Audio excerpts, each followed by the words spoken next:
cours, on avait dit que les bryophytes sont des cormophytes, mais peu évolués. Vous m'entendez? C'est bon?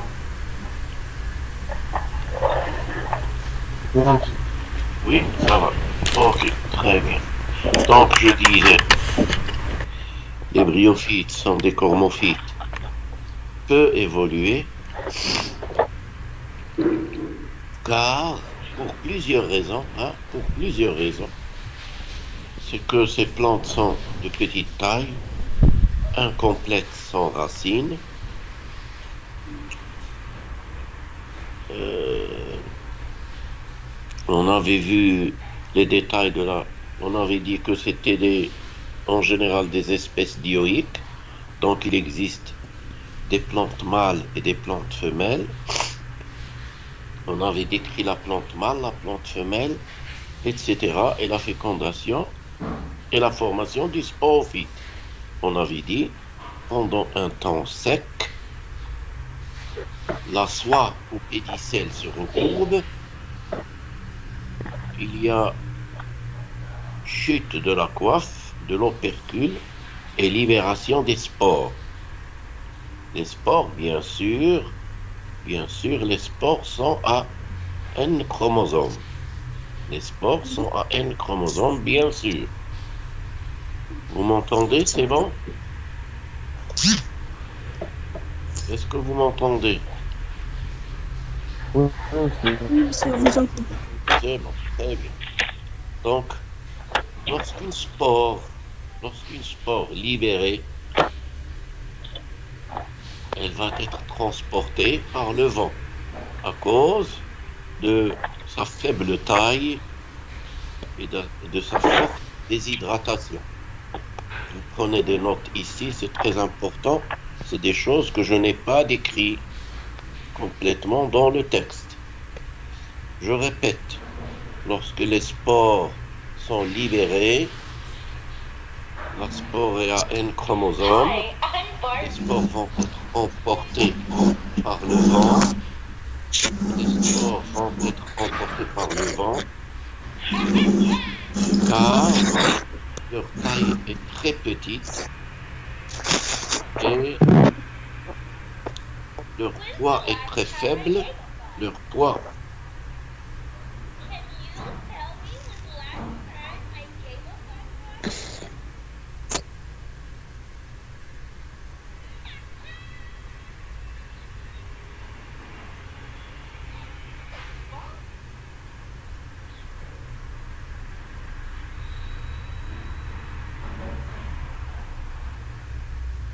Monsieur, votre micro est désactivé.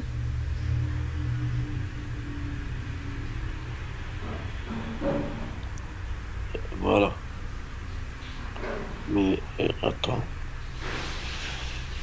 C'est bon maintenant? Vous m'entendez? Monsieur, il n'y a pas de Oui, partage. monsieur. Oui, il n'y a pas de partage. Je suis en train de le faire. Là, voilà. C'est bon maintenant. Oui, C'est monsieur. bon, c'est bon, c'est Oui, bon. monsieur. Donc, je continue. Euh, donc, les spores,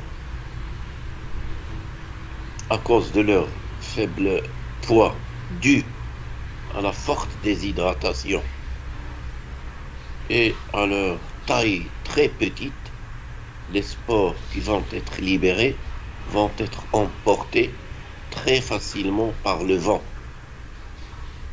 Elles vont être disséminées. On dit la dissémination. Notez, ces termes sont très importants. La dissémination des spores. La dissémination des spores. Les spores vont être disséminés. Lorsque la spore tombe dans un endroit où les conditions sont favorables, les spores vont se développer. Alors attention ici, j'ai pas dit germer, j'ai pas dit la spore germe, parce que la spore est un organe très simple, une cellule, ce n'est pas une véritable germination, ce n'est qu'un développement. La germination véritable se trouve au niveau des graines et non pas des spores. Donc ici, attention, la spore se développe. On ne dit pas la spore germe.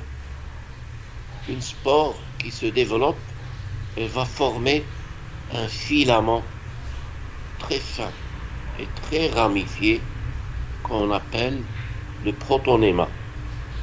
Regardez, on le voit sur le cycle de développement. C'est bon, vous suivez? Oui, Un monsieur. protonéma, ça s'appelle un protonéma. Sur ce filament très fin et très ramifié vont apparaître de très petites plantules. Ce sont des gamétophytes qui vont se former sur chacun des protonémas. Le protonéma, chaque protonéma va former soit des plantes mâles, soit des plantes femelles. Donc, la détermination de la spore, est-ce qu'elle va donner une plante mâle ou une plante femelle, se fait pendant la méiose. C'est pendant la méiose que se détermine la spore, est-ce qu'elle va donner une plante mâle ou une plante femelle.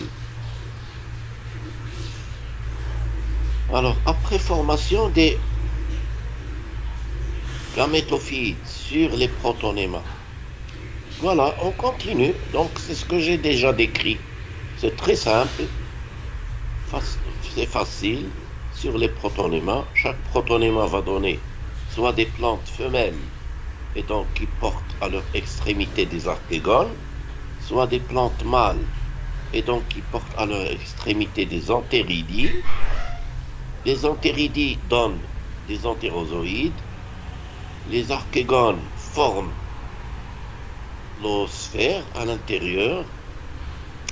Ah mince! Regardez, j'ai fait une erreur énorme sur ce dessin du cycle de développement. Est-ce que quelqu'un peut me le montrer? J'ai fait une erreur. Je viens de me rendre compte que j'ai fait une erreur. Vous êtes là? Oui. Oui. Je continue. Regardez. Au niveau des archégones ou des entéridies. Les entéridies. Oui, Monsieur oui, allez. Monsieur l'archégone chez pas chez la femelle et l'artéridie chez le mâle. L'entéridie chez la plante mâle, l'archégone chez la plante femelle. Mais à l'intérieur de l'archégone, je l'ai dit plusieurs fois, revenez sur le cours et vous allez voir. À l'intérieur de l'archégone, au niveau du ventre de l'archégone, qu'est-ce qu'il y a? Les oosphères. Il y a l'osphère. Voilà, et non pas l'ovule. C'est une grande erreur, corrigez-le. Vous avez fait le tirage de votre cours. J'espère que vous avez fait le tirage pour corriger. C'est une erreur ici que j'ai faite. Bien sûr, à l'intérieur de l'archégone, il n'y a pas l'ovule, il y a l'oosphère. On verra l'ovule est quelque chose de très évolué qu'on verra chez d'autres plantes plus évoluées. Mais ici, c'est l'oosphère au lieu de l'ovule. C'est bon? Alors, j'avais dit et insisté, et c'est très important, que maintenant, il va se faire la fécondation. Mais la fécondation a besoin de la présence d'eau. La fécondation ne peut se faire sans l'eau. Donc, en présence d'eau ou d'humidité, il y a fécondation, formation d'un œuf. Vous pouvez rajouter des choses. Dites-moi, répondez, est-ce que vous avez fait le tirage de votre cours sur papier? Oui, monsieur. Oui, monsieur. Tout le monde monsieur. doit le faire. Tout le monde doit le faire. Pour rajouter ou corriger des choses, ça peut arriver. Même le prof peut se tromper, bien sûr. Alors ici, en présence d'eau, il y a fécondation. Vous devez rajouter ici formation de quoi? Après fécondation, qu'est-ce qui se forme? L'œuf. L'œuf au zygote, bien sûr, que j'ai oublié de mettre ici. Et ici on commence la phase diploïde, n'est-ce pas? Après fécondation commence la phase diploïde. Et donc la formation du sporophyte, et ensuite il y a la méiose à l'intérieur de la capsule, c'est ce que j'ai déjà décrit. À l'intérieur de la capsule, il y a la méiose, et qui va donner la formation des spores. D'accord? Alors dites-moi si vous avez bien suivi ce cycle de développement qu'on appelle cycle de développement haplodiplophasique chez les bryophytes. Ce qu'on peut remarquer, essayez de trouver une remarque très importante qu'on voit très bien sur ce cycle. La phase Yallah, allez-y, la phase diploïde. j'entends mal. La phase La phase haploïde. haploïde est très grande. Et La phase voilà, bien sûr, on le voit très bien. Bien sûr, vos camarades l'ont trouvé et c'est très important.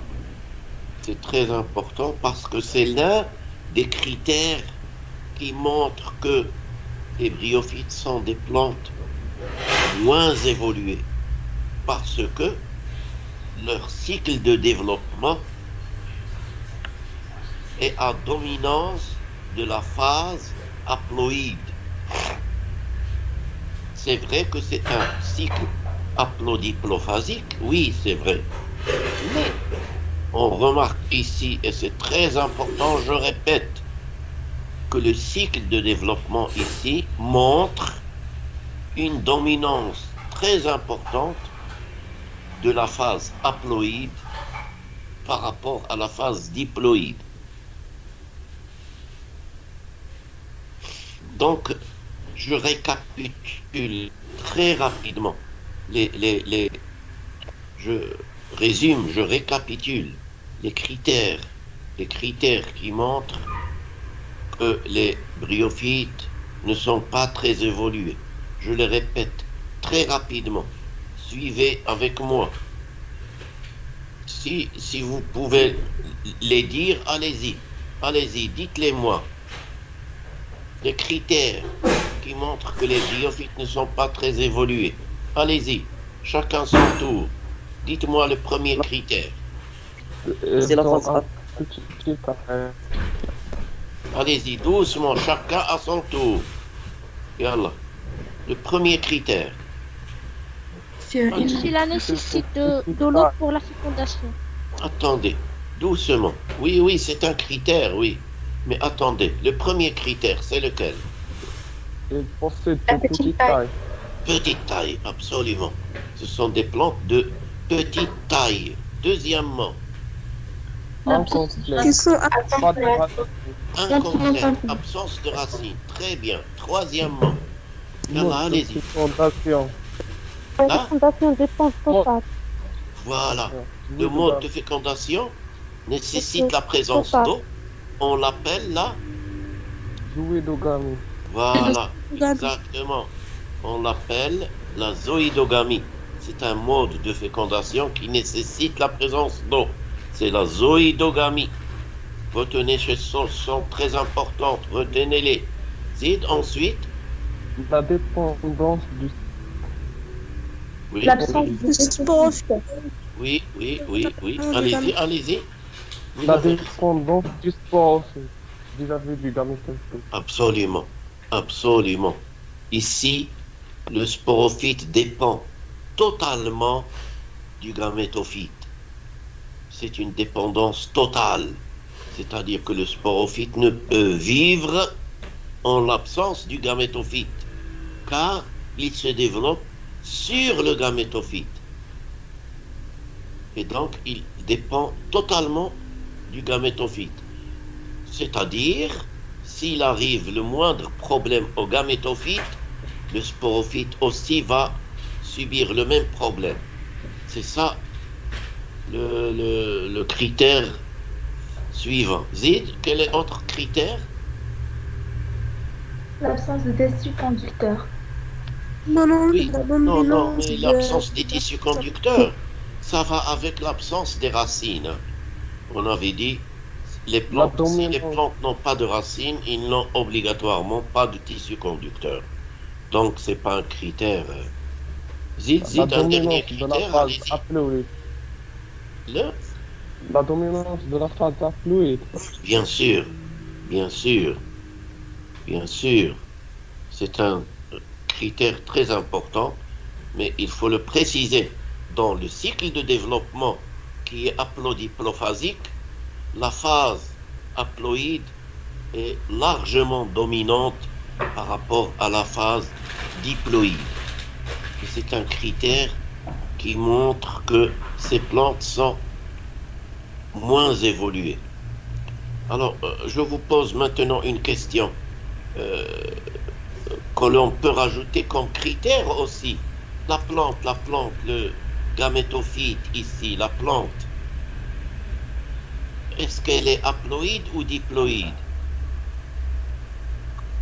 Haploïde. Oui. Hein?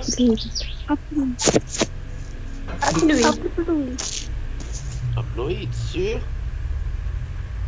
Et les autres? Oui. Oui, bien sûr. Et les autres, vous êtes sûr que la plante est haploïde? Bien sûr. Le gamétophyte est haploïde, mais le sporophyte est diploïde. Diploïde, bien sûr. Voilà, exactement. Donc, la plante que l'on va voir dans la nature, la plante est haploïde et non pas diploïde. C'est une plante haploïde. Or, une plante haploïde est plus fragile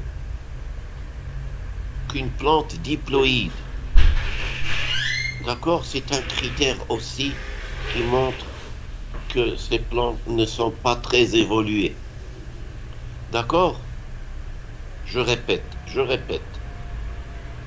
La plante, le gamétophyte, qui est de petite taille, incomplet, sans racines, etc., c'est une plante qui est haploïde, qui est à N chromosomes seulement. C'est des plantes haploïdes. Une plante ou un organe haploïde, il n'est pas suffisamment résistant. Il va être facilement attaqué par les micro-organismes et autres facteurs. Donc ce sont des plantes qui ne sont pas très résistantes à cause de leur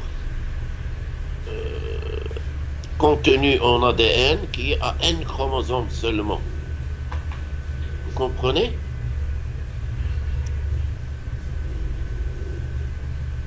Est-ce que vous comprenez? Oui, monsieur. Oui, monsieur. Yalla. Allez. Alors, je passe à des remarques que j'ai faites. Les remarques. Les bryophytes possèdent 3 classes.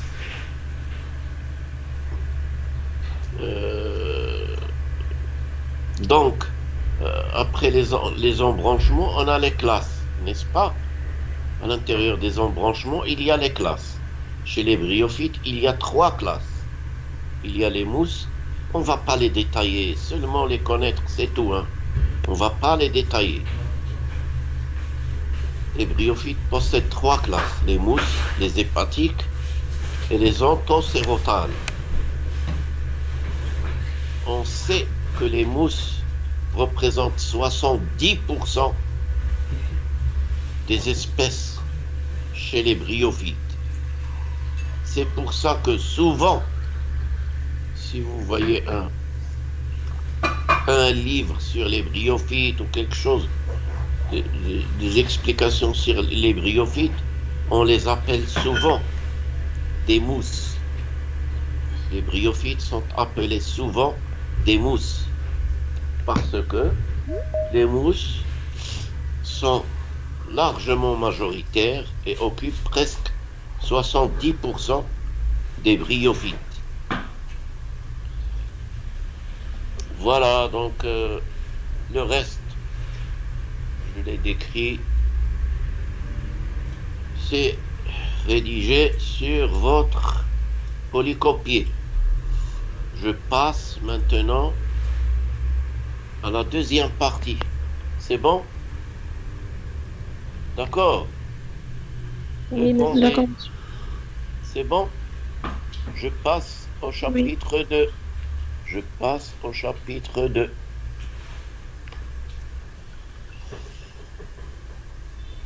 Voilà. Chapitre 2.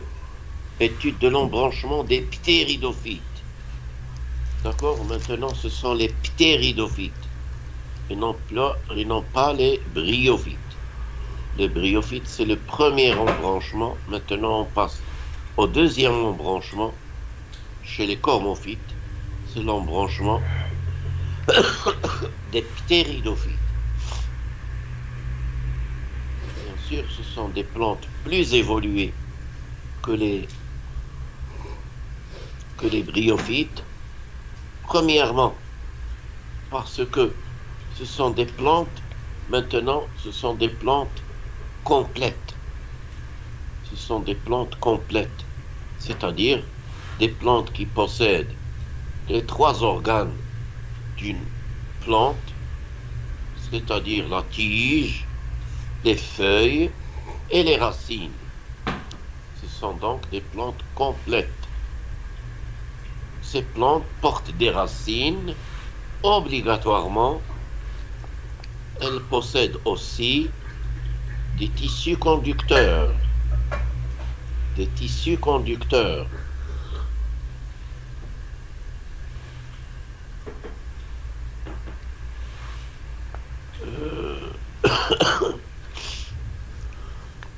Donc, les ptéridophytes appartiennent à un grand groupe de végétaux qui s'appelle les trachéophytes.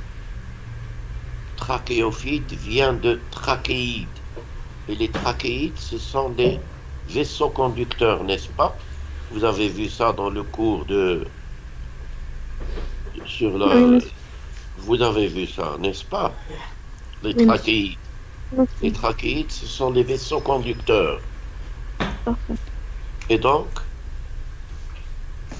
à partir des ptéridophytes, avec les gymnospermes et les angiospermes, les 3 grands embranchements forment un grand groupe qu'on appelle les trachéophytes.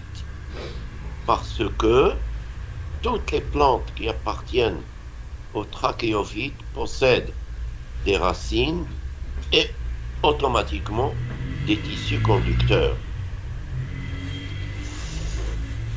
Donc, la première remarque qu'on vient de faire, c'est que les ptéridophytes sont des plantes complètes, c'est-à-dire qui possèdent des tiges, feuilles et racines. Leur taille maintenant, la taille de la plante est plus grande que celle des bryophytes. Maintenant, on atteint des tailles d'environ 80 cm. La taille de la plante. C'est donc une taille quand même plus importante. Je vous ai fait un schéma et non pas un dessin en bas d'une plante de ptéridophyte. C'est pas un dessin, bien sûr. Regardez, c'est pas très précis. C'est dessiné très rapidement. C'est là la différence entre un schéma et un dessin. Ici, on peut l'appeler même un schéma pour expliquer la plante seulement. Mais un dessin est beaucoup plus précis que ce que j'ai dessiné, moi.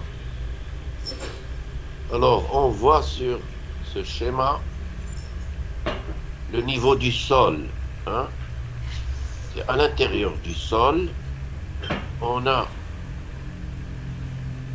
une tige souterraine qui ressemble à, on dirait, une pomme de terre. Ça ressemble à une pomme de terre qui se trouve à l'intérieur du sol et qu'on appelle un rhizome. Un rhizome. Qu'est-ce qu'un rhizome? Un rhizome, c'est une tige souterraine. Un rhizome, c'est une tige souterraine. À la base de ce rhizome, on a la formation de racines. Des racines. Et sur la partie supérieure du rhizome, que l'on voit apparaître au-dessus du niveau du sol, il y a les feuilles. Et les feuilles ici, chez les ptéridophytes, sont de grande taille. Les feuilles sont de grande taille qu'on appelle des frondes. Une feuille de grande taille est appelée fronde. Et la feuille ici est formée de deux parties.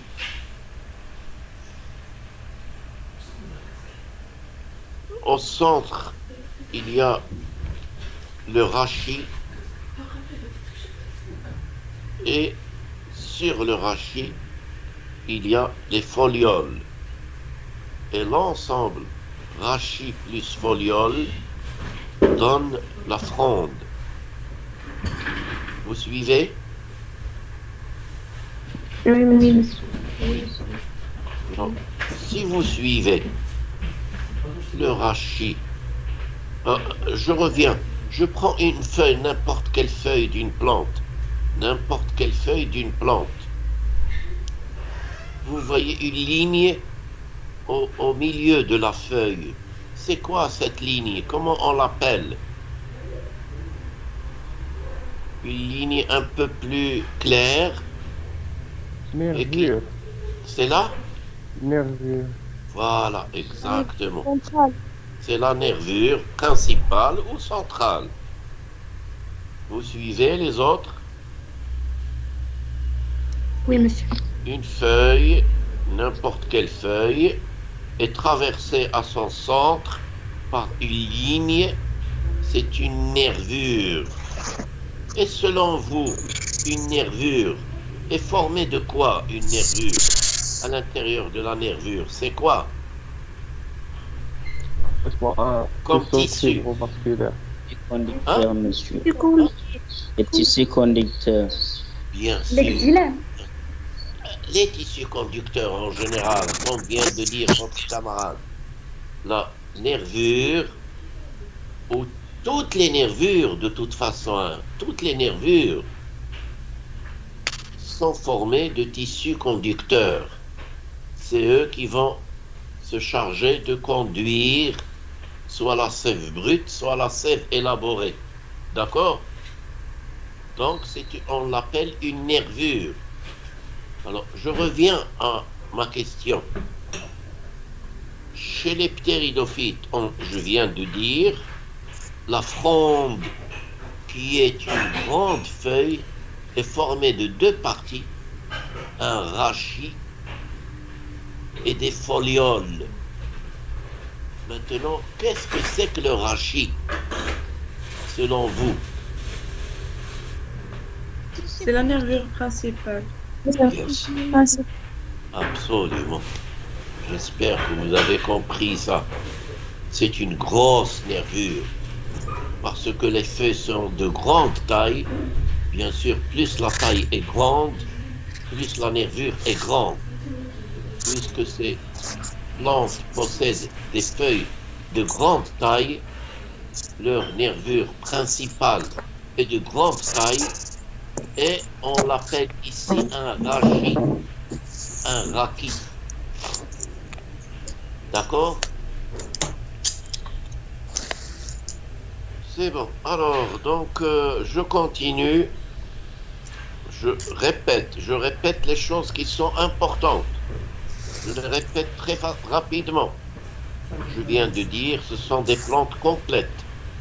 Tiges, feuilles et racines. Ce sont des plantes qui ont une taille qui peut atteindre 80 cm.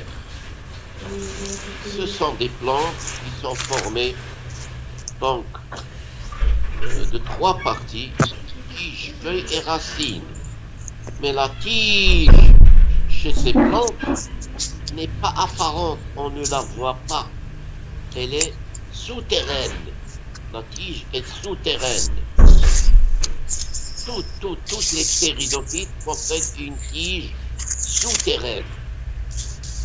On l'appelle un rhizome. Lorsque la tige est souterraine, elle s'appelle un rhizome. Et le rhizome porte des racines et à la partie supérieure du rhizome, il y a formation de frondes et chaque fronde est formée de 2 parties, un rachis que je viens d'expliquer, un rachis ou un raki, chacun la prononce comme il veut, un rachis qui porte des folioles.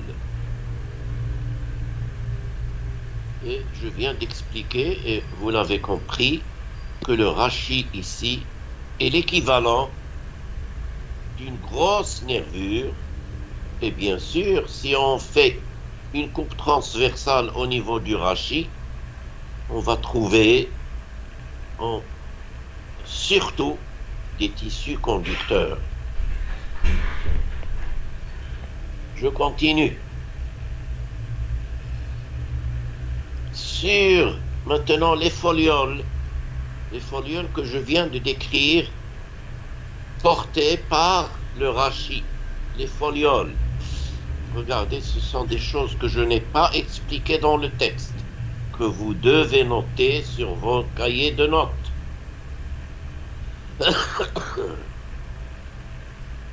Les folioles portées par le rachis, qui sont en grand nombre pour chaque fronde, il y a un grand nombre de folioles. Sur la face inférieure des folioles,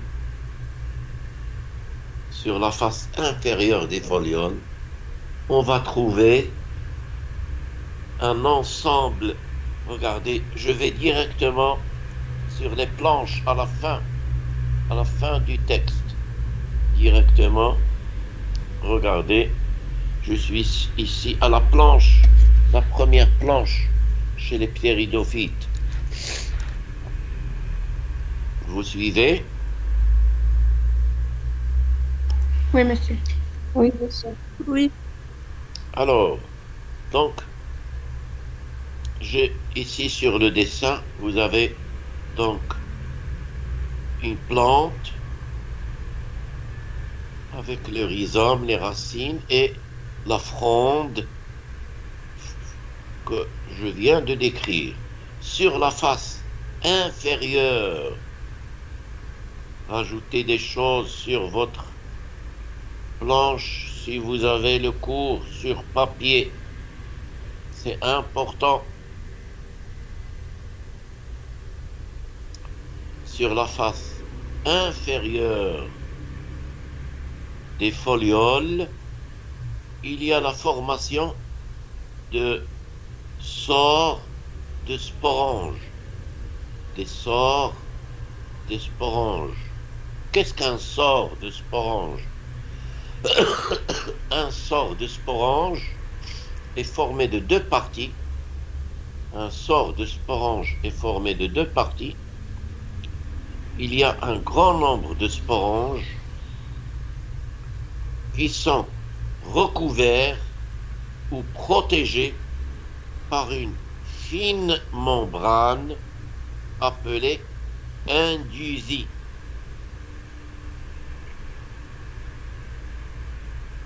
Je répète,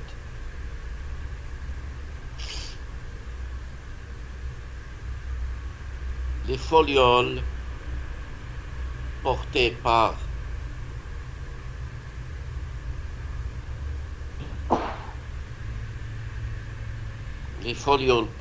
le rachis ou le raki sont nombreuses. Sur la face inférieure des folioles, il y a la formation de sores de sporange. Qu'est-ce qu'un sore de sporange? Un sore de sporange est formé de deux parties. Un grand nombre de sporanges recouverts par une fine membrane appelée indusie. L'indusie. Indusie. Est-ce que c'est indiqué dans le texte, ça? Je ne sais plus. Est-ce que je l'ai dit dans le texte? Si vous avez lu. Non.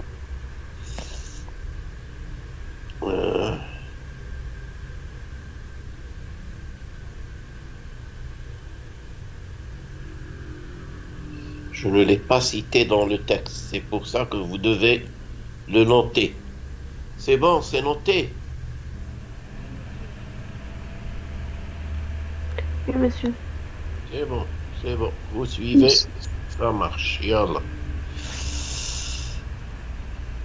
Donc, sur la face inférieure des folioles, portées par le rachis, il y a la formation de sores de sporange. Qu'est-ce qu'un sore de sporange? Un sore de sporange est formé d'un grand nombre de sporanges recouverts par une fine membrane appelée indusie.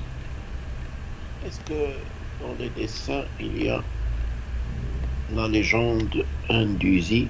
Je ne sais pas. L'indusie. Non, non. On le verra pendant le TP, d'accord? On aura bien sûr un TP. On aura un TP. Et on verra des dessins de la plante réelle et de chaque partie de la plante, etc. Et on va étudier des plantes comme ça pendant le TP.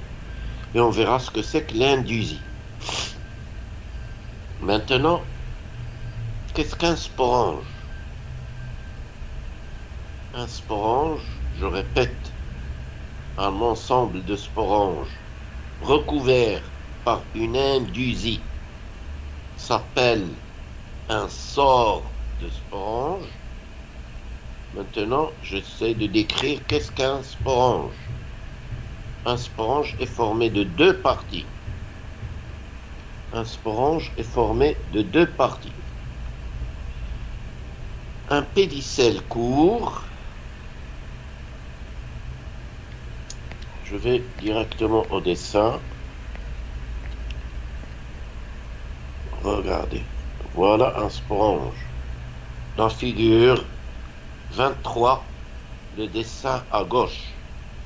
La figure 23, vous voyez? C'est bon?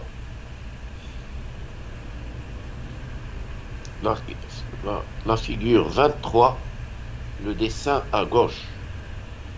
Vous avez un sporange.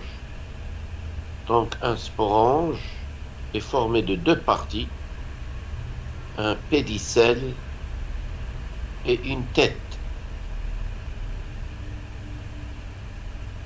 Vous suivez? Oui. Oui, très bien. Très bien, c'est bon. Tout autour de la tête du sporange, je répète encore une fois, un sporange est formé de deux parties. Un pédicelle qui porte une tête ronde, comme une petite balle. Une petite balle. C'est la tête du sporange. C'est pas plat un sporange. Attention. Sur le dessin ici, on a l'impression qu'un sporange est quelque chose de plat. Non. Non. Un sporange est une petite balle portée par un pédicelle. C'est ça un sporange. C'est une tête qui est ronde, qui est sous forme d'une petite balle, porté par un pédicelle. Au niveau de la tête du sporange, on a un ensemble de cellules qui s'appelle la cise ou l'anneau mécanique.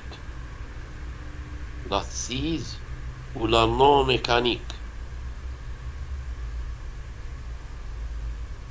On le voit très bien sur la figure 23. La cise ou l'anneau mécanique. Cette assise ou anneau mécanique ne fait pas le tour complet de la tête du sporange. L'anneau mécanique est absent à un endroit de la tête du sporange, en bas de la tête du sporange. Il n'y a pas l'assise mécanique. L'assise mécanique fait le tour de toute la tête du sporange, sauf une petite partie qui ne contient pas l'anneau mécanique. Qu'est-ce qu'elles ont de spécial, les cellules de l'anneau mécanique? Les cellules de l'anneau mécanique possèdent une paroi latérale et interne épaisse. Les cellules de l'anneau mécanique possèdent une paroi latérale et interne épaisse. C'est bon, vous notez?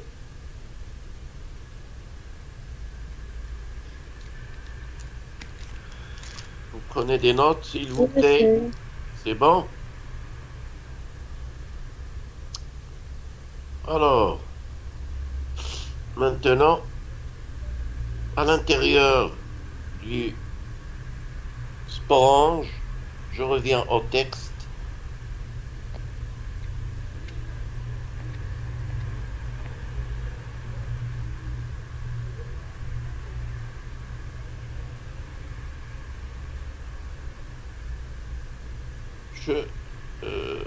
Monsieur, je trouve Alain, hein? Comment?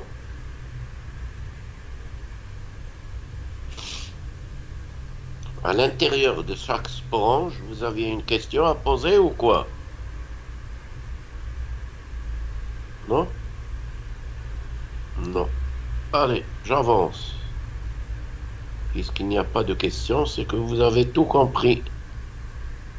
C'est bon, vous suivez? Oui, monsieur. À l'intérieur de chaque sporange, il y a exactement 64 spores. À l'intérieur de chaque sporange, il y a exactement 64 spores. Alors que, avant, chez les bryophytes, à l'intérieur de la capsule, de l'urne ou de la capsule, il y avait un grand nombre indéterminé de spores. Ici, chez les ptéridophytes, le nombre de spores est précis. Il est exactement de 64 spores par sporange.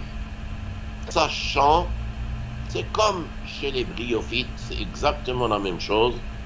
D'où proviennent les spores? Dites-moi.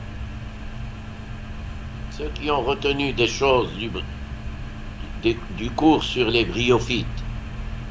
D'où proviennent les spores? De la méiose. Oui, mais la méiose de quoi? Tissu sporogène. Oui, chez les bryophytes, on l'appelle un tissu sporogène. Mais c'est quoi aussi? J'ai donné 3 noms. J'ai dit tissu sporogène. Cellule mère. Ah, voilà. J'ai dit tissu sporogène ou tissu sporifère ou cellule mère des spores. N'est-ce pas? Ici aussi, les spores qui vont se former, les 64 spores qui vont se former à l'intérieur de chaque sporange proviennent d'une cellule mère de spore qu'on appelle ici l'archéspore. Vous le voyez sur le texte, je l'ai bien indiqué. L'archéspore. C'est la cellule mère des spores. Elle s'appelle l'archéspore.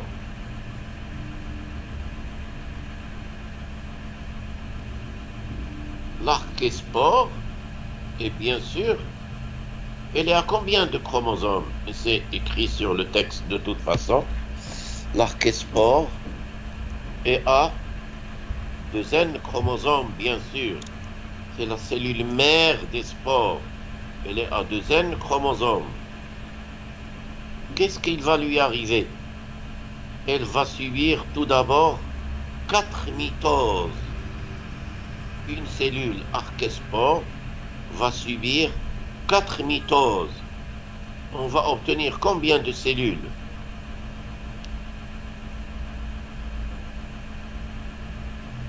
Combien on obtient de cellules?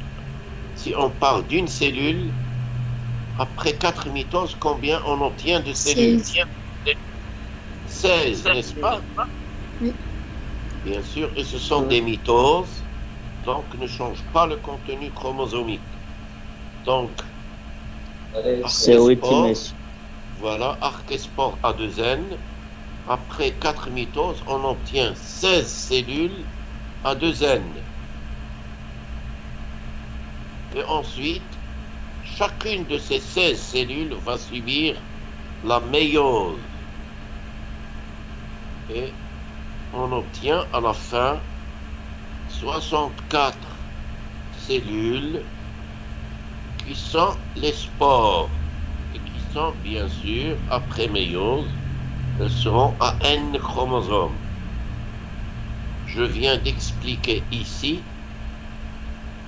pourquoi ou comment on trouve à l'intérieur d'un sporange un nombre exact de spores qui est de 64. 64 spores.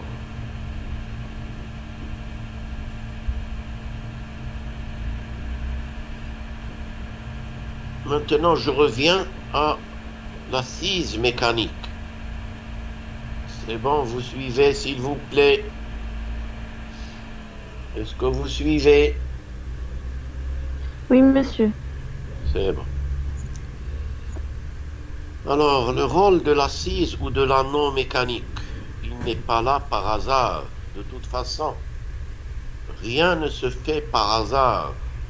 Toute chose que l'on trouve a un rôle obligatoire. Quel est le rôle ici de l'assise ou de l'anneau mécanique? Le rôle de l'anneau mécanique est très important. C'est lui qui va permettre l'ouverture du sporange et la libération des spores.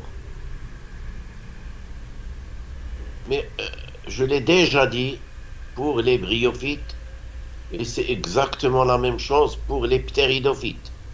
Ma question ici, selon vous, pendant quel climat, quel temps, quel climat les spores vont être libérés?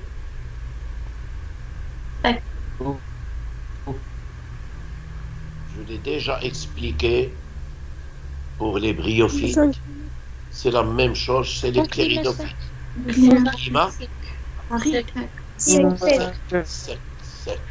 et non pas aride. Un climat sec, absence d'humidité, c'est très important. Jamais les spores ne sont libérés lorsqu'il y a de l'humidité. Notez, ces choses sont importantes. Certainement, vous aurez des questions là-dessus. Certainement. Je répète encore une fois. Les spores sont libérés toujours en temps sec. Jamais les spores ne sont libérés lorsqu'il y a de l'humidité. Lorsqu'il y a de la pluie ou de l'humidité en général empêche la libération des spores. qu'est-ce qui va arriver pendant un temps sec? Lorsque le temps est sec, les cellules de tout le sporange vont perdre de l'eau, vont se déshydrater, vont perdre de l'eau, n'est-ce pas? Si le temps est sec, les cellules perdent de l'eau, se déshydratent. Oui ou non? Oui, Oui, monsieur. Oui, oui. Les cellules de l'assise mécanique, pendant un temps sec, perdent de l'eau, se déshydratent. Une cellule qui perd de l'eau, qu'est-ce qui lui arrive? Dites-moi. Une cellule qui perd de l'eau, qu'est-ce qui lui arrive? Réfléchissez. Non, non, non, non, non. Elle passe à l'état de vie ralenti. Non, non, non, non, non, non, non, non, non, ça n'a rien à voir. Elle va diminuer. elle deviendrait pas. Quelqu'un a bien Il répondu. n'a pas de stimule. Non, là, Volume, pas diminution. Volume. voilà, exactement, exactement. Les cellules de l'anneau mécanique perdent de l'eau. Toute cellule qui perd de l'eau, sa taille va diminuer. On dit les cellules se rétractent et non pas se contractent. Hein? Attention, c'est le contraire de se contracter. Se rétracter. Notez, notez. Les cellules de l'anneau mécanique se rétractent. Et donc, si toutes les cellules de l'anneau mécanique se rétractent, elles baissent de volume à cause de la déshydratation. Cette rétraction va se réaliser sur toutes les cellules de l'anneau mécanique. Ça va entraîner une pression sur la partie où il n'y a pas d'anneau mécanique et ça va entraîner l'ouverture comme on le voit ici sur le dessin. Je reviens aux planches. Ici, le dessin, la figure 23. La figure 23. Vous avez trois dessins sur la figure 23. Trois dessins. Le premier dessin est un sporange complet. Le deuxième dessin est un sporange en début d'ouverture. Le troisième dessin est un sporange complètement ouvert et qui permet la libération des spores. Vous le voyez? Oui, monsieur. Oui. Cette ouverture du sporange ne se fait pas toute seule comme ça, non. C'est un phénomène mécanique que je viens d'expliquer. Je vais le réexpliquer encore une fois. Pendant un temps sec, les cellules de l'anneau mécanique de chaque sporange, alors attention, sur une plante, il y a des millions et des millions de sporanges. Il n'y a pas un seul sporange. Sur chaque plante, il y a des millions de sporanges. Mais pendant un temps sec, chaque sporange perd de l'eau. Les cellules de l'anneau mécanique ou de l'assise mécanique, elles aussi perdent de l'eau. Cette perte d'eau entraîne une baisse du volume des cellules de l'anneau mécanique. On dit les cellules se rétractent. Cette rétraction se fait sur toutes les cellules de l'anneau mécanique, ce qui entraîne une pression sur la partie qui ne possède pas d'anneau mécanique et cela entraîne l'ouverture de la tête du sporange et la libération des spores. J'espère que vous avez noté tout cela. C'est bon? Vous avez compris? Est-ce que quelque chose vous embête? Dites-moi. S'il y a quelque chose que vous ne comprenez pas, dites-le, que je le répète. Allez-y. Vous n'avez pas de questions? Personne ne répond. Vous êtes là ou quoi? Non, monsieur. C'est Non, bon, monsieur. il n'y a pas une seule petite question, hein? Rien du tout. Mais vous comprenez tout, hein? Vraiment formidable. Monsieur, Formidable. Monsieur, Oui.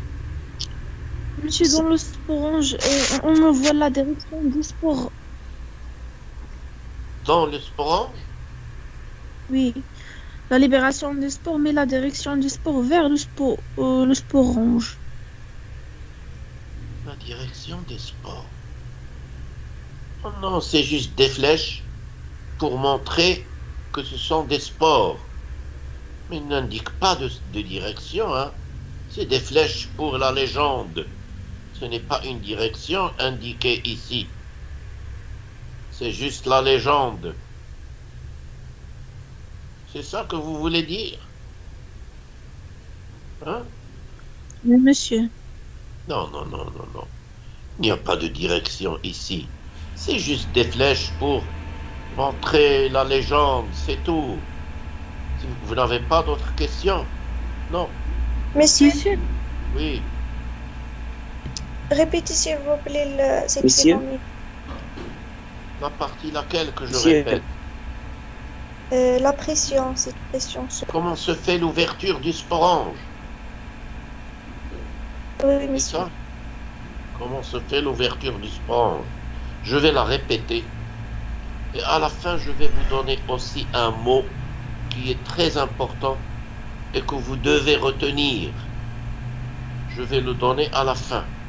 Je répète, pour ceux qui n'ont pas suivi, pour expliquer comment se fait l'ouverture du sporange. Je répète, l'ouverture du sporange et la libération des spores se fait toujours pendant un temps sec. Pendant le temps sec, toutes les cellules perdent de l'eau, ainsi que les cellules de l'anneau ou de l'assise mécanique. Les cellules de l'assise mécanique perdent de l'eau, ce qui entraîne une baisse du volume de ces cellules. On dit les cellules se rétractent. Les cellules se rétractent parce qu'elles perdent de l'eau, elles se rétractent. Cette rétraction va se faire sur toutes les cellules de l'anneau mécanique. Cela va entraîner une pression sur la partie de la tête du sporange qui ne possède pas d'anneau mécanique. Cela va entraîner la cassure de la tête du sporange et son ouverture. On dit c'est la déhiscence du sporange. Tout le monde doit le noter, ce terme, je ne l'ai pas mis dans le texte. On dit il y a déhiscence, D-E-H-I-S-C-E,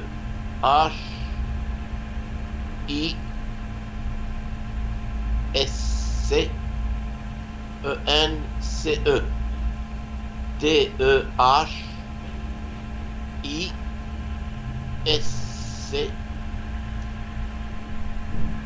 E-N-C-E, déhiscence.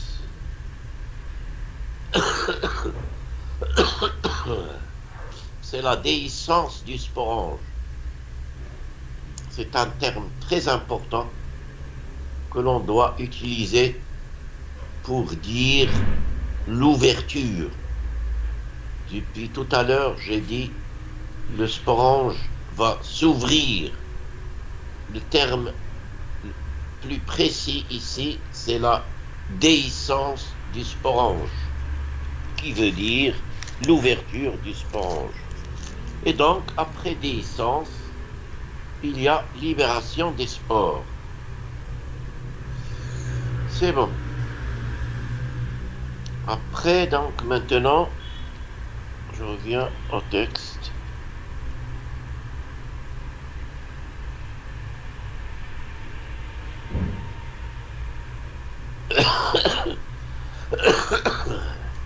Monsieur, s'il vous plaît. Oui, allez-y, si vous avez des questions rapides, s'il vous plaît, pour qu'on avance. Monsieur, est-ce que vous pouvez répéter le rôle principal de l'assise mécanique? Mais je l'ai répété 3 fois, mademoiselle. Je la répète encore. Je l'ai répété 3 fois. C'est la libération du sport. Bien sûr. C'est lui qui va permettre Quel est le rôle de D'accord. l'assise mécanique? D'accord, L'assise monsieur. mécanique, à cause de tout ce que je viens d'expliquer, de la déshydratation des cellules de l'anomécanique, rétraction, etc., l'assise mécanique n'est pas là par hasard. Elle est là parce qu'elle va permettre l'ouverture ou déhiscence du sporange. Donc le rôle de l'assise ou de l'anomécanique est de permettre l'ouverture du sporange, bien sûr. D'accord, monsieur, merci. De rien. Pas de questions, c'est bon, on avance. Si vous avez des questions rapides, n'hésitez pas. Monsieur, On continue. Yallah, allez-y. Je vous monsieur, écoute. s'il vous plaît, on a dit que une plante contient des millions de sporanges. Et chaque sporange, il va contenir 64 spores. Est-ce que, par exemple, quand le climat est suffisamment sec pour que la libération des spores soit assurée, est-ce que dans ce cas, tous les sporanges vont libérer les spores en même temps? Pas obligatoirement. C'est vrai que j'aurais dû dire ce terme, j'aurais dû le dire, mais retenez-le et notez-le, c'est le terme maturité. La libération des spores se fait lorsque le sporange est mature. D'accord? Donc, la maturité de tous les sporanges chez une plante, que vous venez de les dire par millions, c'est des chiffres très grands, mais la maturité ne se fait pas exactement en même temps de tous les sporanges d'une plante. Certains sont matures avant les autres, etc. Et la maturation des sporanges est progressive. Elle ne s'est faite pas d'un seul coup chez tous les sporanges de la même plante. D'accord? Donc, la conséquence est que les spores ne vont pas être libérés toutes en même temps. Elles se D'accord, libèrent monsieur, merci beaucoup. petit à petit, chaque fois que les sporanges sont matures, que certains sporanges sont matures, ils vont libérer les spores. Et les autres suivants vont devenir matures, ils vont libérer les spores, etc., etc. C'est une question de maturité. C'est vrai que j'aurais dû le dire, mais notez-le maintenant, c'est pour ça. Regardez l'importance de poser des questions. Alors l'enseignant, il peut très bien oublier des choses, bien sûr. Il a une tête, il a une cervelle comme toute autre personne. Un enseignant peut très bien oublier, c'est normal. Le rôle des questions est de permettre à l'enseignant de se rappeler des choses qu'il a peut-être oubliées. C'est pour ça qu'il est très important que ce soit cette année ou les années à venir, Inch'Allah, pour vous, pendant les cours, quel que soit le cours, quel qu'il soit, vous devez, c'est un devoir, vous devez poser des questions à l'enseignant. Si vous voulez comprendre, vous devez poser des questions. Si vous ne posez pas de questions, l'enseignant va se dire, eh bien, tous ces étudiants comprennent très bien, et c'est pas la peine que je leur explique, et tout se passe bien, et c'est tant mieux. Mais c'est vous qui perdez à la fin. Il n'y a pas de cours sans question des étudiants. Ça n'a pas de sens. Il n'y a pas de cours où l'enseignant parle tout seul pendant 2 heures, par exemple, et il ne reçoit aucune question. Ça n'a pas de sens. Ça n'a pas de sens. Yallah, maintenant, c'est à vous que je donne ces conseils. Moi, je ne parle pas de mon cours seulement. Je parle de tous vos cours, tous, quels qu'ils soient. Vous devez, si vous voulez retenir et suivre, et bien retenir le cours, vous devez comprendre. Et pour comprendre, il faut poser des questions. C'est la logique. Si vous ne posez pas des questions, c'est que vous ne voulez pas vraiment bien comprendre. Alors, maintenant que je vous ai dit ça, c'est à vous. Je ne vais pas vous obliger de poser des questions, bien sûr, mais c'est dans votre intérêt. C'est dans votre intérêt de poser des questions. Et ça, je le répète, c'est pas uniquement pour mon cours, pour tous les cours, quels qu'ils soient. Même pour cette année, pour les années qui vont venir, n'hésitez pas à poser des questions aux enseignants. C'est très important. Yallah, maintenant, les sports sont libérés par temps sec. Alors, je vous pose la question, puisque vous ne voulez pas poser, vous, de questions. Je vous pose la question. Comment vont être ces sports après leur libération? Yallah, allez-y. Vous êtes là? Transportés par le vent. Ils sont déshydratés. Ah, bien sûr. Votre camarade suit bien, très bien, mademoiselle. Elle a dit un terme très important, bien sûr, la déshydratation, qui permet la libération. Alors, elle ne se fait pas uniquement sur les cellules de l'anneau mécanique. Ah, elle se fait sur toute cellule. Un phénomène ne s'applique pas sur une cellule et pas sur l'autre. Non, la déshydratation se fait sur toutes les cellules. Mais cette déshydratation va entraîner la libération. Mais aussi, qu'est-ce qu'elle va entraîner? Elle va entraîner la perte d'eau des spores. À cause de la déshydratation, elles perdent, elles aussi, de l'eau. Qu'est-ce qui va leur arriver si elles perdent de l'eau? Monsieur, il va devenir légère pour faciliter le transport. Voilà, exactement, exactement. Les spores, après la perte d'eau due à la forte déshydratation, au moment de la libération des spores, ces spores vont devenir légères parce qu'elles ont perdu beaucoup d'eau. Elles vont devenir légères. Mais attention, votre camarade l'a dit tout à l'heure, je ne sais pas où je l'ai entendu, elles vont pas perdre 100% d'eau. Non, non, non, non. La perte de 100% d'eau va entraîner la mort. Et ça, c'est pas notre cas. Ici, il y a perte de peut-être 70, peut-être 80% d'eau, d'humidité. Mais il reste quand même de l'humidité à l'intérieur de la spore qui va lui permettre de garder un métabolisme réduit. Qu'est-ce qu'on dit ici? Viralenti. L'état Voilà. de virulence. Voilà, exactement. Vous suivez, bravo. Très bien. Vous suivez très bien.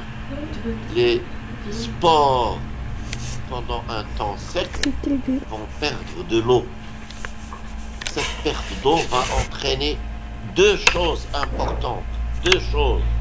Elle va entraîner une baisse du poids des sports qui va leur permettre une meilleure dispersion. Que j'ai dit tout à l'heure, là, c'est quoi là? Aidez-moi, j'ai perdu le mot. Là? Dissémination. Ah, voilà. Voilà, exactement. C'est la dissémination des spores. Elle va se faire mieux parce que les spores vont devenir très légères. Mais aussi, la perte d'eau qui n'est pas totale, je le répète encore une fois.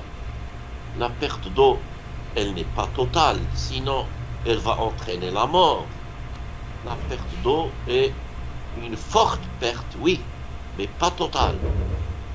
Le peu d'humidité ou d'eau qui reste à l'intérieur des spores va leur permettre de garder une certaine activité métabolique, mais très réduite. Vous avez dit, et c'est très important, ça veut dire que les spores vont entrer dans un état de vie ralenti. Ça leur permet quoi, cet état de vie ralenti? Ça leur permet quoi? Absolument. Bravo, mademoiselle. Bravo, vous suivez très bien. Wallah, et là, je suis très content. Ceux qui suivent et qui répondent vraiment et qui participent, c'est très bien. Malheureusement, les autres ne sont pas là. Mais malheureusement, je n'y peux rien. Si on avait des cours présentiels dans l'amphi, dans les salles, etc., j'aurais fait participer les autres parce que moi, pendant mon cours, j'oblige les étudiants à participer. Je les oblige parce que c'est important que l'étudiant participe. Mais malheureusement, cette technique de cours comme ça n'est pas vraiment... Bon, c'est mieux que rien. C'est une obligation, on ne peut pas faire autrement. Alors, donc, je répète pour ceux qui ne suivent pas bien. La libération des spores se fait pendant un temps sec, un climat sec. Qu'est-ce qui arrive? Le sporange, toutes les cellules du sporange perdent de l'eau. Toutes. Les cellules de l'anomécanique perdent de l'eau. Elles se rétractent, elles entraînent la déchirure, la déhiscence du sporange et la libération des spores. Les spores qui vont être libérées, qu'est-ce qu'elles ont de spécial? Déshydratées. Elles sont fortement déshydratées, donc très légères, donc vont être très facilement emportées par le vent, une bonne dissémination, mais aussi une forte résistance. Pourquoi? Parce que la perte d'eau entraîne une baisse du métabolisme et donc une certaine résistance des spores. D'accord? Mais moi je vous pose une question, si vous ne voulez pas la poser. Et de toute façon, vous aurez un contrôle, bien sûr, où je vais vous poser des questions. Alors, au lieu d'attendre le contrôle pour les questions, posez-les vous-même. Je vous pose une question. La résistance qu'on vient de dire ici des spores, vis-à-vis de quoi? Vis-à-vis des micro-organismes. Voilà, exactement, exactement. Lorsqu'un organe est humide, retenez ça, c'est très important, retenez. Ou notez des choses, s'il vous plaît, notez. Lorsqu'un organe est humide, il est très facilement attaqué par les micro-organismes. Mais lorsque le même organe est fortement déshydraté, les micro-organismes ne peuvent rien faire. Parce que les micro-organismes ne peuvent pas attaquer un organe qui est fortement déshydraté. C'est ça la résistance. Donc, je continue. Lorsque les spores ayant une forte résistance et un très faible poids, elles vont être emportées par le vent, très loin de leur lieu de formation. Lorsque les spores emportés par le vent vont trouver un endroit où les conditions vont être favorables. Notez des choses, je ne les ai pas notées ici, s'il vous plaît. Qu'est-ce que c'est que les conditions favorables? L'humidité et la température optimale. Voilà, exactement. Lorsque les spores vont trouver l'humidité qui leur manque, parce que, je le répète encore une fois, les spores sont fortement déshydratés et il leur faut de l'humidité. Lorsque les spores emportés par le vent très loin de leur lieu de formation, elles vont trouver de l'humidité, mais aussi une température optimale. Lorsqu'elles vont tomber dans un endroit où il y a de l'humidité, et lorsque la température sera optimale, les spores vont... Qu'est-ce qu'elles vont leur arriver? Elles vont... Allez-y. Qu'est-ce qui va leur arriver aux spores? Développer. Voilà. J'allais dire germer, mais je l'ai expliqué au début de ce cours, la germination est un phénomène très complexe qui existe au niveau des graines. Et c'est un phénomène très complexe. Ici, on ne peut pas dire les spores germent. On dit ici les spores se développent. Donc, la spore chez les ptéridophytes, lorsqu'elle tombe dans un endroit où les conditions favorables, elle se développe. Alors, je reviens. Je vais...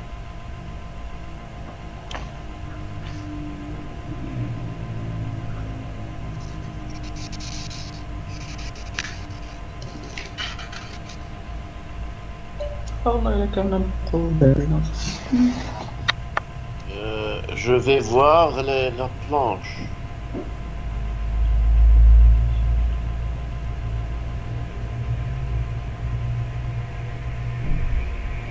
La planche. Pour expliquer. La planche 1. Voilà. C'est le dessin. La figure 25. La figure 25. Je ne comprends pas pourquoi mon écran s'est réduit comme ça, mais on continue quand même, on continue. Voilà.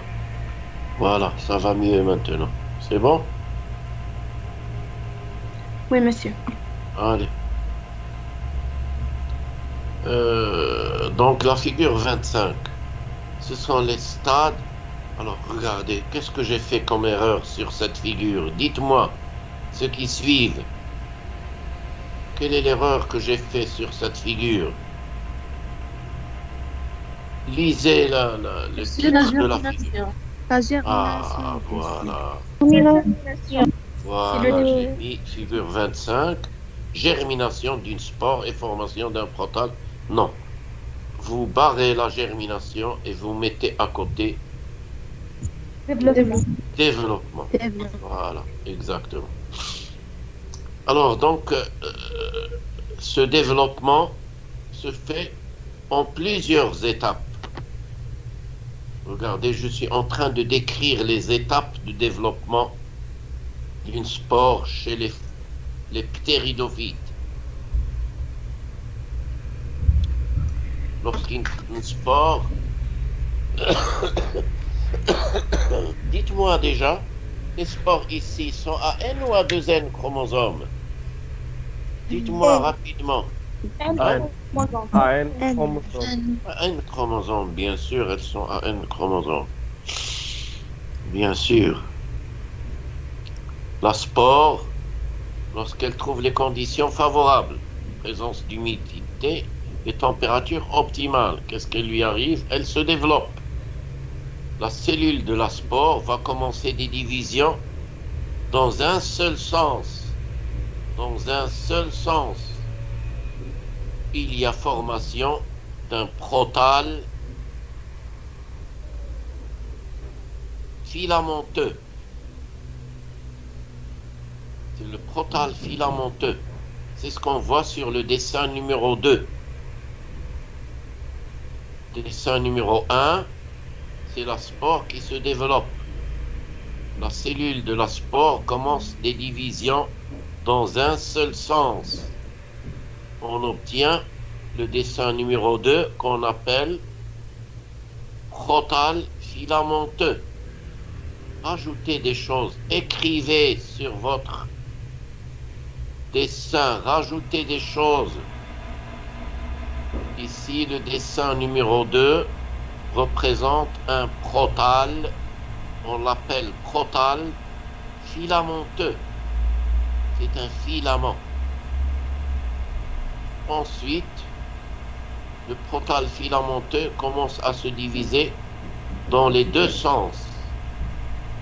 On obtient, c'est la figure 3, on obtient un protale lamelleux.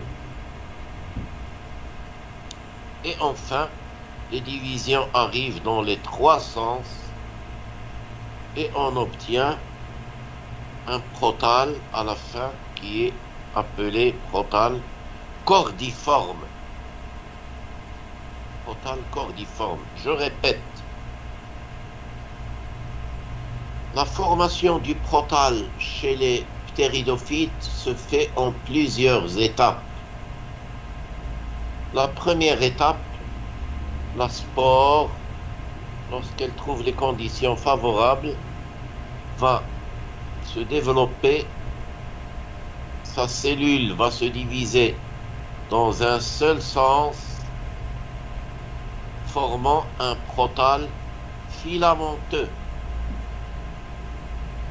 Ensuite, les cellules du protale filamenteux se divisent dans un deuxième sens, donnant naissance à un protale lamelleux.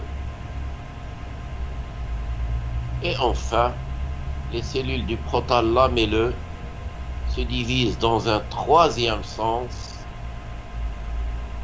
formant un protale cordiforme. C'est le dessin numéro 4. Vous le voyez? Oui. Sur ce dessin, on l'appelle protale cordiforme. Pourquoi? Car il a la forme d'un cœur. Absolument, exactement. Regardez, il a la forme à peu près d'un cœur. On l'appelle protale cordiforme. Qu'est-ce qu'il porte, ce protale cordiforme? Il va porter les... Qu'est-ce qu'il forme? Qu'est-ce qu'il porte, le protale cordiforme? Qu'est-ce qu'il forme? Allez-y. Les organes qu'on appelle aussi les... On les appelle comment aussi? les gamétanges. Les gamètes. Les gamétanges. Les gamétanges. Et non pas les gamètes. Les gamètes, c'est l'entérozoïde ou l'oosphère. Ici, ce n'est pas les gamètes. Les gamètes, ici, c'est les gamétanges qui vont donner naissance aux gamètes. Attention. Attention, c'est très important de ne pas confondre entre gamètes et gamétanges. Il y en a qui continuent à confondre.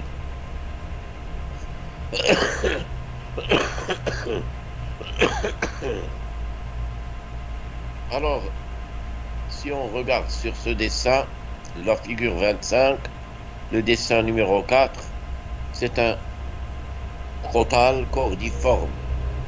Sur le protal cordiforme se forment les gamétanges, soit mâles, soit femelles. Les gamétanges femelles, qui sont les archégones, se forment sur la partie supérieure. Et les gamétanges mâles, qui sont les entéridies, se forment sur la partie inférieure. Et à côté des entéridies, des gamétanges mâles, il y a un grand nombre de rhizoïdes de part et d'autre. C'est quoi le rôle des rhizoïdes? La fixation. La fixation à quoi? À quoi? La fixation. Au sol. La fixation au sol. Bien sûr, vous avez tout à fait raison. Et donc, réfléchissez avec moi. Ce que l'on voit sur la figure 4 ici, c'est quelle face du protal cordiforme? La face? Inférieur. Bien sûr, c'est la face inférieure. C'est très important. C'est très important. Tout le monde doit l'avoir compris, s'il vous plaît. C'est très important. Sur la figure 4, ou le stade 4, comme vous voulez, de la figure 25, il y a un protal cordiforme. C'est la dernière étape de la formation du protal chez les ptéridophytes. Ah, déjà, je vous pose une question. Ce protal ici, cordiforme, comment il est du point de vue chromosomique? Il est à N ou à 2N? Il est haploïde ou diploïde? Il est haploïde. N. Comment ça? Comment ça? Comment? Un organe comme ça est à N? Deuxième, monsieur. Diploïde, monsieur. Haploïde ou diploïde?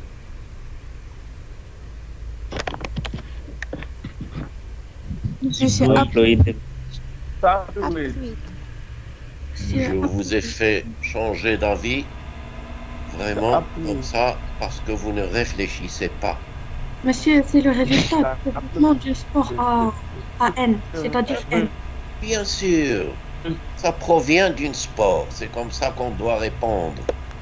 Le protal, lamelleux, filamenteux, lamelleux et cordiforme, toutes ces stades ou ces phases de formation du protal, elles proviennent de la spore. Or, je n'ai pas arrêté de le répéter. La spore est obligatoirement à un chromosome haploïde, obligatoirement. Est-ce que j'ai parlé de méiose ici? Non, il n'y a ni méiose ni rien. Ce sont des mitoses.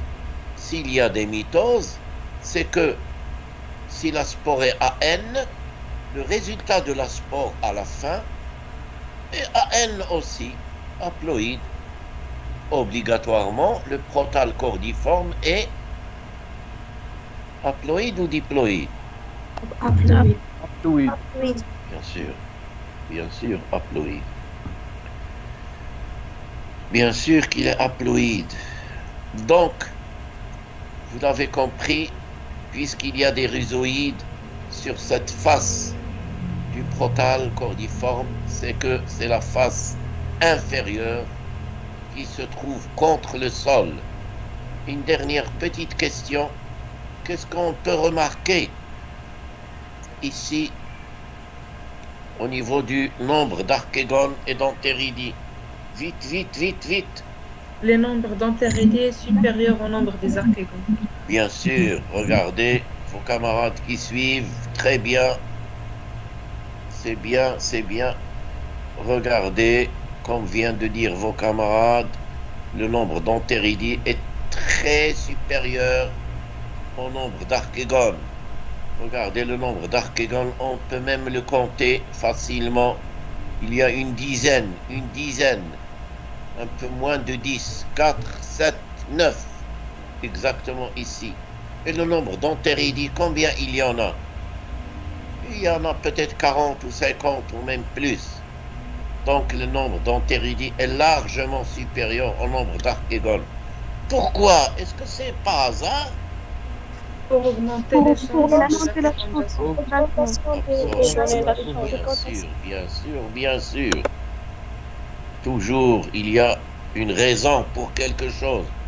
On n'a pas des choses comme ça sans raison. Toute chose que l'on peut observer, que l'on peut remarquer, a une explication, a une raison d'exister. Ici, le nombre d'entéridis, de gamétanges mâles, est très supérieur à celui des archégones, qui sont des gamétanges femelles. Pourquoi? Parce que ça va permettre d'augmenter les chances de fécondation plus tard entre les entérozoïdes et les oosphères au niveau des archégones. 2 minutes ou 1 minute même si vous avez des questions très rapides, et on arrête là pour vous laisser vous reposer avant le cours suivant. Est-ce que vous avez compris? Est-ce que vous avez suivi? Oui, monsieur. Monsieur, est-ce que le protal est toujours portant à la fois des gamétanges mâles et des gamétanges femelles? Est-ce que le protal, répétez? Est toujours portant à la fois les gamétanges mâles et les gamétanges femelles? Bien sûr. Qu'est-ce qu'on peut l'appeler? C'est un protal? Monoïque. Bien sûr, vous avez mélangé. Il est monoïque. Bien sûr, le protal ici, le protal cordiforme est monoïque, car il porte les 2 organes reproducteurs, mâle et femelle, et non pas dioïque. Dioïque veut dire qu'il y a un protal qui porte les organes mâles et un autre qui porte les organes femelles. Ce n'est pas le vrai ici, non. S'il y a d'autres choses à expliquer rapidement avant que j'arrête le cours, qu'est-ce qu'on peut dire aussi? C'est bon? Yalla, vite. Est-ce que pour obtenir une fécondation, les archégones vont tomber sur les entéridis? Mais attention, là, la fécondation ne se fait pas entre les entéridis et les archégones, non. Ah, donc là, ce sont des gamétanges, c'est des organes. Non, La fécondation ne se fait pas entre les organes.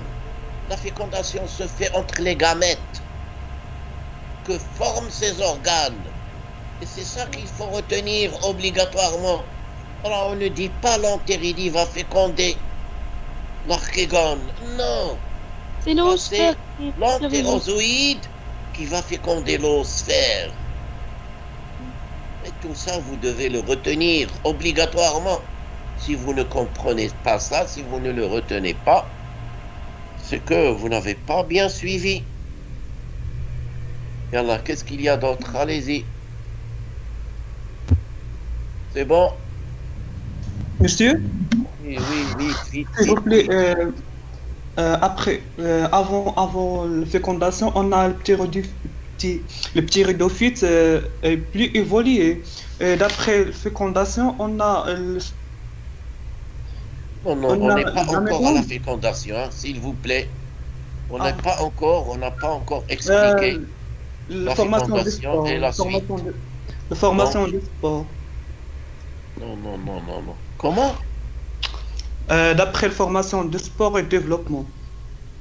Oui. On a la formation de sporange. Et ce sporange est primitif parce qu'il possède des rhizoïdes. Le sporange possède des rhizoïdes? Comment ça? Mais vous mélangez tout. Un sporange qui possède des rhizoïdes. Mais je ne comprends pas ce que vous voulez dire ici, vraiment. Je suis désolé, mais je ne comprends pas ce que vous voulez dire. Un sporange avec des rhizoïdes, vraiment. Moi, en tout cas, je n'ai jamais vu ça. Et Allah, je vous laisse et je vous dis à bientôt, à jeudi prochain, Inch'Allah. Allez, au revoir. Au revoir, monsieur. Au revoir, Au monsieur. revoir.